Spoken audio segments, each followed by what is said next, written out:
Good morning.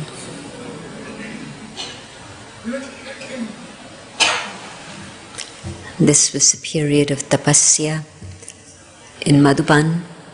Before then, Avyakt Shiv Baba came on the 21st, and so the 21st becomes an important day also. But this is that same period of tapasya going on, and so I'm sure that many of you will benefit from all the different pilgrimage places. I already saw people in front of the Tower of Peace and Diamond House reception, so I think that everybody's very aware of maintaining the power of tapasya and silence in the house through this period. And the song was about purity. Pavitrita, you would have picked up that word coming up again and again. And the Murali is about purity. And Baba has described in very, very strong language. Can you hear me now? Yes? Okay. So Baba's describing in very strong language how if there's the pull towards a human being, even if we say it's for service, it's for cooperation, it's their virtues, it's their qualities, whatever it may be, but it takes you away from the Father. It's not possible to think of the human and also to think of Baba together. And so it's one or the other. And in very, very strong language, Baba has again mentioned how if I don't give attention to this now and sort it out, then the repercussions of that in terms of karmic law are very, very severe. And then Baba said, but surely Baba is the one who's merciful, the one who's compassionate. And Baba's explained, yes, the Father is compassionate, but not Dharamraj. In front of Dharamraj, it's not a question of compassion or anything else. Whatever is the account, that account has to be settled. And so it's a very strong caution about the purity of thoughts, words and actions. But again today there's a second Murali that's attached to the first one. And the second one is about Brahmacharya, which is celibacy, but also Brahma Acharya. And Brahma Acharya, to follow in the footsteps of the teacher Brahma, and to be able to put our steps in the steps that he has taken. And many very powerful, beautiful aspects that Baba has shared in that. But in particular, I want to pick up on two things. You know how Baba takes up three words together very often. And so Baba's reminded us of one of the last mantras that Baba had given in Sakar. And you all know it. Nirakari, Nirvikari, Nirahankari. And so the practice of being incorporeal, being able to go beyond all the vices, and then egoless. And very often the question used to come up, but surely ego is also part of the five vices. And yet Baba has mentioned it specifically, separately. The gross form of ego can be dealt with the other vices, but the subtle aspects of body consciousness that are so deep within the soul, to be able to remove those takes special effort and special tapasya. In fact, none of the vices can be removed without tapasya, but in particular, to remove all the traces of ego, to go very deep within and see what still remains of that, and to be able to deal with it, And so following in Baba's footsteps, we see how Baba always said, Shiv Baba, Shiv Baba. I didn't do anything, it's Shiv Baba who's doing everything. I didn't give you the treasures of Gyan, it's Shiv Baba who's giving you the treasures of Gyan. And even though we know that Brahma Baba was the one who prepared the sweet porridge for everyone to eat early in the morning. You remember the story? Dadi Janki said she'd gone to meet Baba early and she wanted to ask Baba something. And Baba said, the mother is cooking sweet halwa for all the children. And so Baba's not going to get into anything else, don't disturb the mother. And so the churning that Baba did every day, Shiv Baba is speaking, but also Brahma Baba is sharing so much of his experience and is also churning, not just sharing experience, but churning and giving practical tips on how to apply all the things that Shiv Baba has said.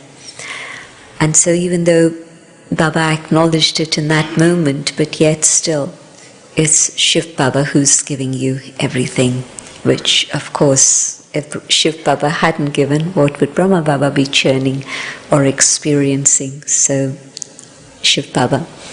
So again and again, absolutely no trace of anything of I, always the one. But there's another mantra that Baba has given in this particular part of the Murali, and that is, again, 3 words that in Hindi sound very lovely all together. So I'll share with you that. Nischay, Ruhani Nasha, and then thirdly, Nischit Bhavi. And so the first one, faith. The second one, spiritual intoxication. And the third one, to be stable, knowing that it's destined within the drama. And so Baba uses this in the context of ensuring that everything that we have is being used in a worthwhile way. And we've often used this expression, safal, safalta, safal, used in a worthwhile way, safalta, success. But today Baba has defined what is safal. How do you use things in a worthwhile way? And Baba stated very categorically, when you use all that you have for a higher purpose, that is safal. That is using things in a worthwhile way. And Baba's given the example of Brahma Baba, and it's Shiv Baba speaking, and giving the example of Brahma Baba, and saying that right until the very end, Baba used time and breath and even his body just simply to be able to serve.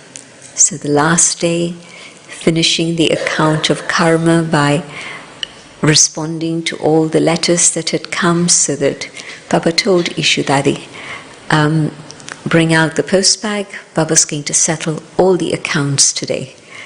And Baba didn't want a single letter to be remaining that Baba hadn't replied. And so, of course, Baba knew, of course. And so Baba finished all those letters, and then, of course, you've heard the whole story, so I won't go into detail, but right until the very last moment, sharing Gyan, using his breath in a worthwhile way, the last Murali, using the body in a worthwhile way. Baba had even been on a tour around Pandav Bhavan, seeing the building construction that was going on. There was always building construction going on. And this time it was the training section. In one of the photographs yesterday you saw the pyre, not yesterday, on Friday you saw the pyre, and you saw what seemed to be a building site. It was a building site. It was where the training section was under construction. So just the ground floor had been done. The further floors were yet to be done. And when that was completed, then the first Kumari's training happened. But Baba had taken around along everywhere, the kitchen, the building site, the gardens, meeting everybody. So using every moment in a worthwhile way for a higher purpose. And so these three things, faith, and yes, we know that faith is number-wise, but we also know that within our own life there have been periods when faith has been very strong, and it's carried us through challenges that were not so easy to deal with. And then there are times when it's not that we lack faith, but it's that it's not foremost in our awareness. It's not there in a very emerged way to be able to guide us in everything that we do. And so to keep faith alive in a very powerful way, in an emerged way, means that it's going to help me deal with whatever is the situation and make sure that I use what I have in a worthwhile way. And the second that Baba's mentioned, spiritual intoxication. And so the joy and the love that emerges when there is intoxication. Yes, the foundation is faith. If there isn't that faith, there can't be that spiritual intoxication. And the spiritual intoxication experiences the love for God, the love for my own future, my destiny. The image of Narayan was constantly in front of Baba. And so Baba's mentioned how you would see that spiritual personality of Baba through purity, but it was that intoxication that allowed that personality to shine in such an amazing way.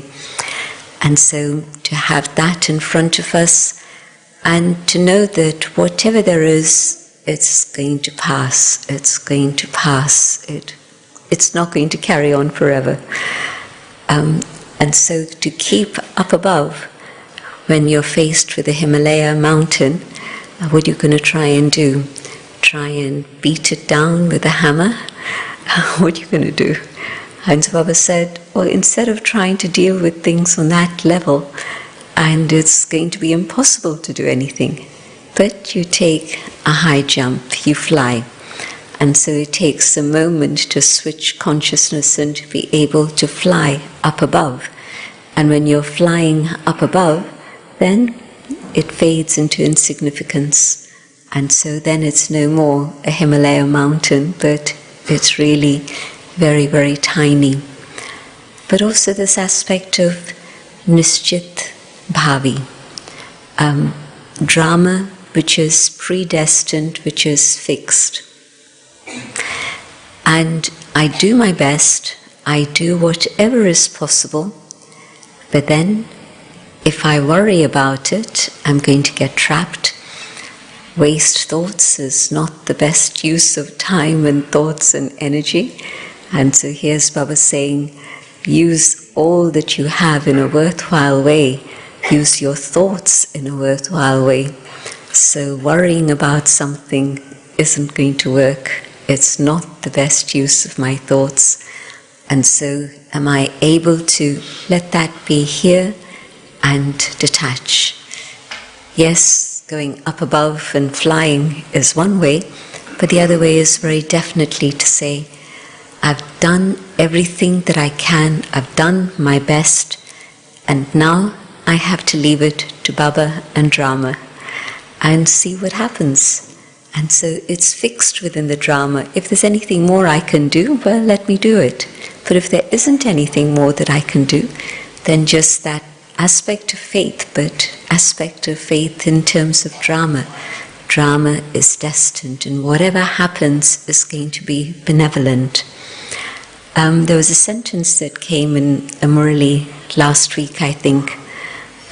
You are good, Baba is good, and drama is good. And so to think about drama being good all the time, I know that when we're talking to people out there, they then come up with all sorts of situations in which, of course, there's been tragedy, there's been things that happen that at that moment they feel is not good. But in Sangam Yuga, for Brahmins, whatever it is that happens is really, truly a lesson to be learned, and to see how much benefit there is in whatever it is that's happening. I asked a group of people who are not Brahmins. They were being exposed to spiritual things, maybe for the first time, some of them. But I asked them, how many of you have experienced that at a time something is happening, it's not what you wanted, it doesn't feel nice at all, and you'd rather it hadn't, but then maybe after some time, then you look back and you see the connection, because this happened, that happened, it led to this, it led to that, and so now this is where I am, which is a good place. And so if you trace it back, then you see that, well, maybe it was something of benefit. And half the audience raised their hands. So, and the audience was a few hundred people, not 10, 20. And so even Lokik people who haven't been exposed to Baba's Gyan, you look back and you say, well, I didn't understand it when it was happening, but I understand it now. And it was definitely beneficial. And so for Brahmins, where Baba is telling us, drama is good. And so don't complain about the drama.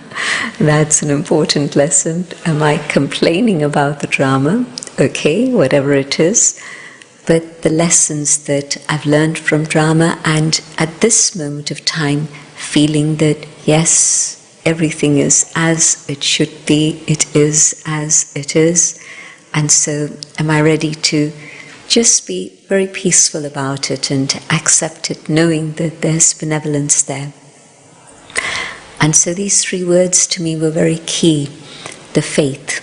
And so if today I can see that I haven't been working on the basis of faith, am I able to bring faith into the foreground and really experience that just as in the past things have happened and it's been my faith that's helped me overcome all those things, and I have that experience, so the authority of experience kicks in. And I'm sure everybody here is here because you had faith in Baba, but also all the other aspects of Gyan and so on, and you've seen the results of that faith. If you hadn't experienced it Sunday morning and it's 0 temperature outside, and so you wouldn't have made the effort to come here.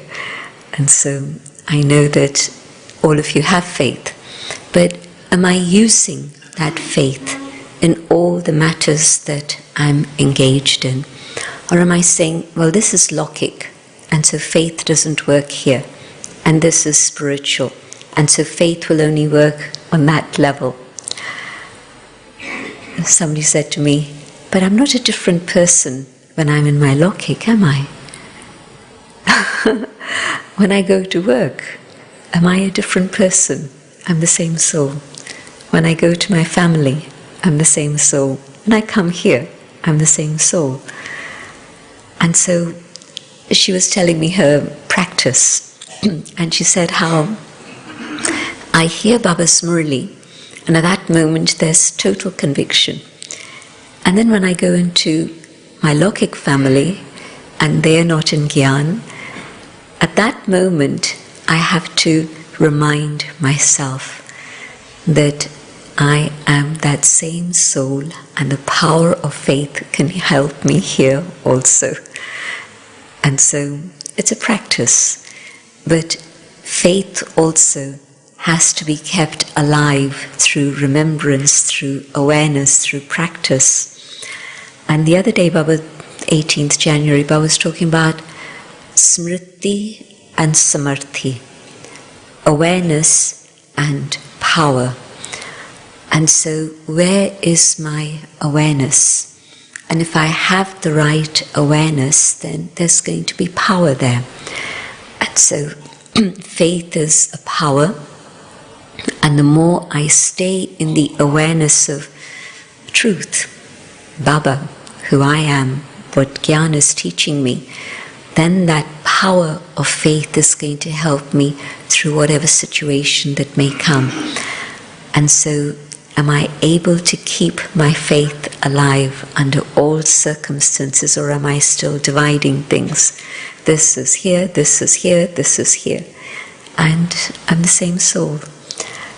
So I have to make sure that I keep that awareness, whatever it is that I'm doing.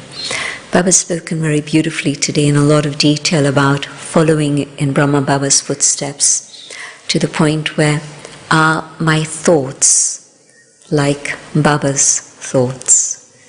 And Baba expresses all his thoughts very, very clearly. Baba doesn't keep his thoughts hidden away. We keep our thoughts in hiding because we would be too embarrassed if we were to express all our thoughts. But Baba's thoughts are elevated, Baba's thoughts are to be shared so that everyone benefits. So Baba's saying, check, are your thoughts like Baba's thoughts? And I saw Madhuban and all the dadis function on the basis of that. Many examples. There was a simple example after Baba left. Expansion, many hundreds, thousands coming. And so the question came, do we still give Toli every day to everyone? Baba used to give Toli, but do we still continue with that system? And Didi and Dadi saying, yes. Baba did this in Madhuban, not at the centers, but this happened in Madhuban. And so yes, we continue with the system of giving Toli. Another question arose. Baba would give little gifts. And little gift, big gift. And sometimes people say, Baba, I've got enough. Baba, you've given me so much already. And Baba would say, but take this child. It'll remind you of Baba. It'll remind you of Madhuban. And so souvenir, to remember. It's so the little souvenir is for that purpose, to remember. And so again, even though it's now multi-thousands, you see, everybody gets a gift from Madhuban so that their thoughts are connected with Madhuban. And so Baba did this, so we have to do this. Traveling with Didi Manmohini, and a situation where a woman asked Didi, she was wearing a locket of her guru, not Baba, some human guru, and she said to Didi, I love Baba, but I also love my guru. Do I keep this locket, or do I have to take it off? And Didi smiled at her, gave her drishti and said, you keep it, don't take it off. And afterwards Didi said to me, when people ask me a question, I ask myself, what would Baba have said to them? And I know that Baba would never want to take away somebody's faith. While they have faith in this particular guru, let them keep it. And if at some point through their understanding, their practice, their destiny, whatever, if they then say, I don't need this anymore, that's up to them.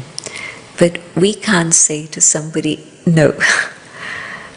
If somebody says to you, it's Sunday, I've been coming to class every day, but should I go to church?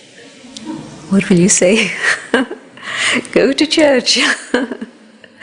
And so whatever each person's faith is, at least it's supporting them to whatever extent. If I break that faith and take it away from them, and they don't yet have faith in Baba, I've left them with nothing.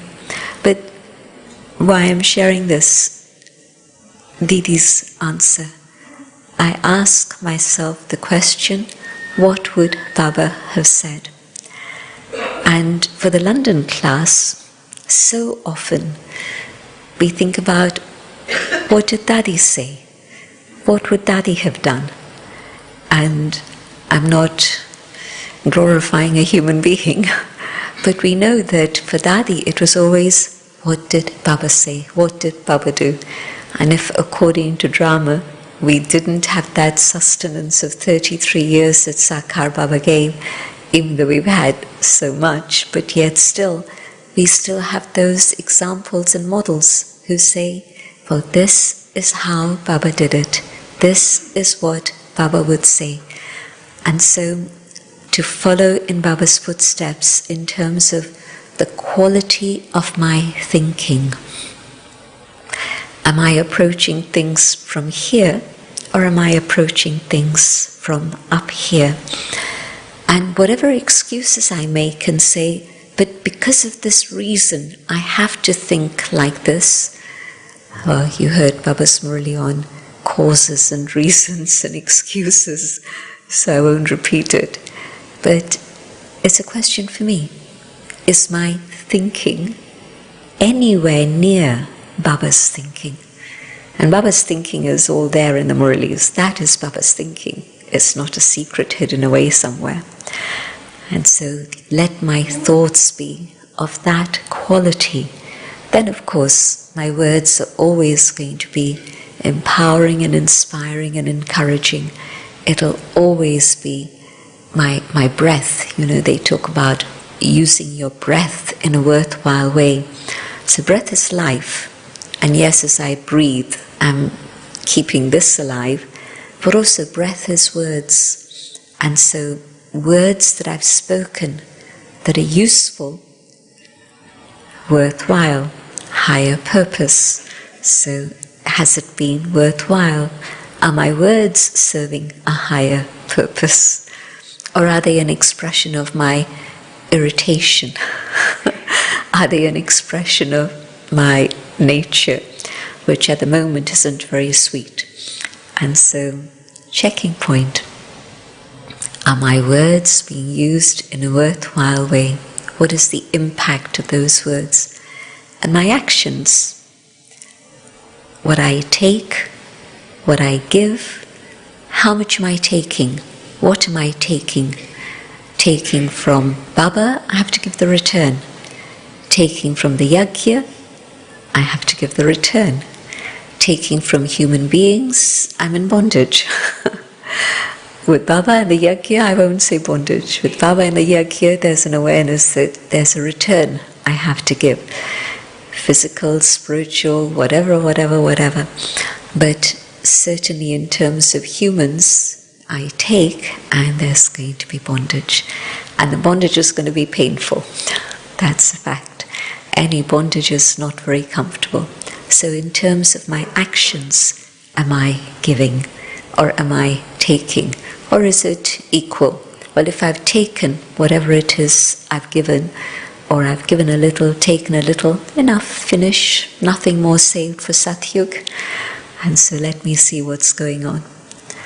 So every day Baba's Murali gives us beautiful things to think about, reflect on, to understand very deeply and practice so that I can achieve perfection before time runs out. You know, they have those timers where the sands move, and so if I'm looking at the timer, I don't have a date, but I can see that the sands of time are running very fast. And so, can I attain perfection? Which is what Baba's offering me. Baba's offering me perfection. Why should I settle for anything less? And if I do, well, that's my choice, then I can't complain. But if I'm taking what Baba's offering, then I'm keeping an eye on the clock and saying that I need to step up a little bit more maybe, so that I reach my goal in good time. So, Zara, are you here? Zara's not here? Okay. Zara wanted to sing a song for Baba, but maybe another day when she is here. So, sorry? Okay. I was surprised to see that Daddy's already traveling. Yesterday was the 19th, yes, so yesterday morning was Dadi Rukmani's final ceremony, and so I saw her putting garlands, photographs, saw her putting garlands on, for Dadi Rukmani. And you'd think that one big event is enough, but then she went off to Gujarat and she's doing some inauguration or ceremony with a Raj Yoga Bhavan or something in Gujarat. I just had a very quick flick at it and put it somewhere in Gujarat. So I thought to myself, my goodness, and when it's somebody who's, one of the dadis and she's been your companion for 83 years and she flies away, well, it must have an emotional impact. So I'm sure that there must have been something of that. And so physically being there, emotionally, and then she's gone again. So every moment definitely being used in a very, very worthwhile way. An amazing example for all of us. So enjoy the Murli. We're going to offer bhog now. And Madhuban, we've got Madhuban laddus. And these are those winter laddus which are very nourishing. And so you're going to enjoy them. And if you're vegan, there's a vegan alternative. Not a laddu, but an alternative.